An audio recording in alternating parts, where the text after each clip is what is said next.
अच्छा, अब हम थोड़ा सा इस साइड पे आते हैं कि अब इतने अरसे बाद ये सब कुछ हो चुका था, लोगों की मुझे लगता है याददाश्त से भी चीज़ें जो हैं वो डिलीट हो जाती हैं, डिलीट होना शुरू हो रिमूव हो जाती हैं। तो एक फिल्म आई धुरंधर, यस, और उस फिल्म ने आते ही ऐसा तहलका मचाया क्या बात है। कि सबको दोबारा से, यानी जो ये इस टाइम वाली जनरेशन भी है, उनको भी पता लग गया कि अच्छा रहमान डकैत कोई हैं, और इंडिया से एक स्पाई आए जिन्होंने आके पाकिस्तान में उनको ख़त्म किया। यस, और उन्होंने इतने अच्छे तरीके से उस चीज़ को पोर्ट्रे किया, इतने अच्छे तरीके से उस चीज़ को दिखाया है कि हर किसी को यही लगेगा कि पाकिस्तान में तो कोई कुछ किसी काम का ही नहीं है। जो सारे अच्छे काम हैं, जो कहते हैं सारी बुराइयों का खात्मा है, वो सब इंडिया के लोग आके करते हैं। सही कह रही है। अब ऐसी महसूस होता है। ऐसे महसूस होता है, और इनका फिल्में और ये मीडिया इतना स्ट्रांग है कि लोग उसको हकीकत मानना शुरू कर देते हैं, और लोगों को लगता है कि ऐसा ही हुआ होगा। जी जी, सही कह रही हैं आप। आपका क्या कहना है इस बारे में? देखिए, ये बड़ा अच्छा, मैं तो इंडिया का बड़ा मशहूर हूँ बॉलीवुड का, अच्छा। कि आपने हमारे कैरेक्टर को फिर जिंदा कर दिया। हम बदकिस्मत लोग हैं कि अपने कैरेक्टर को महफूज नहीं रख सके। हमारे हुक्मरान मीरा, रेशम, वीना आयाद को अवार्ड देते हैं, प्रेसिडेंट अपने दोस्तों को देते हैं, अनवर मजीद वजीर आजम अपने दोस्तों को देते हैं। जी। उनके पास इतना वक्त ही नहीं है कि वो पब्लिक में जाकर खंगाले के अवार्ड का मुस्तहिक कौन है। आप यकीन कीजिए कि रहमान बलोच ना होता, उसके बाद उसके प्रोग्राम को लेकर उज़ैर न चलता, तो आज कराची बांग्लादेश 2 होता, अच्छा। आज कराची का नाम जिनापुर होता। अब ये तो बात है कि मौजूदा advisor, security advisor of mister Modi, Ajit Doval कहता है कि मैं 7 साल लाहौर में था, दाता दरबार पर। लाहौर के अंदर में एक बड़ी भारी वो है,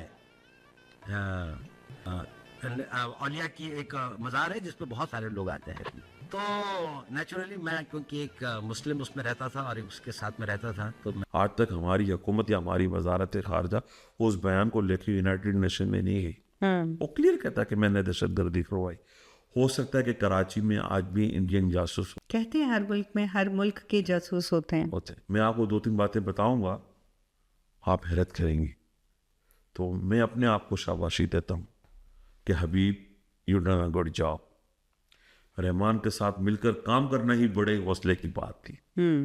फिर रहमान के मरने के बाद मैं कहता कि चलो मर गया, जान छूट गई। मैंने फैसला किया कि मैं जाऊं और ताज़ियत करूं उस बंदे से जिसने रहमान के मिशन को आगे बढ़ाना है। मैंने उज़ैर बलोच से ताज़ियत की, मैसेज दिया वहाँ के मकामी कमांडरों को कि उज़ैर नंबर 2 होगा।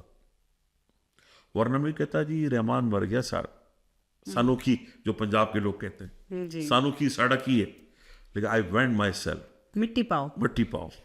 हमने अपने बिजनेस को डिस्ट्रॉय किया खुद, जी। फैमिली डिस्ट्रॉय, मेरा अपना भाई शहीद हुआ। तो फिल्म की जो बात थी, जी।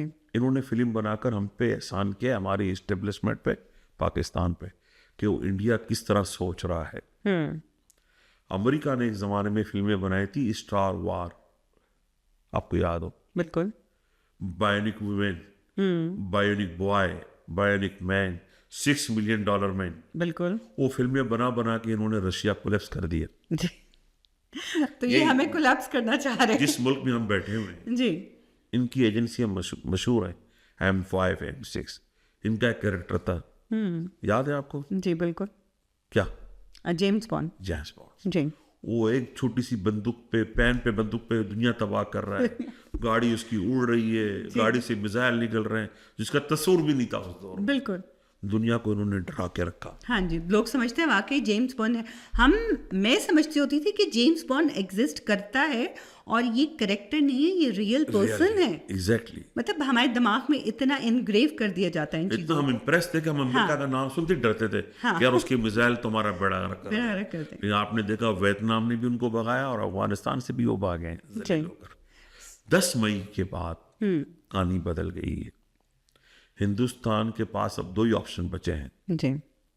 हॉलीवुड, बॉलीवुड और इंटरनल कॉन्स्पिरेसीज।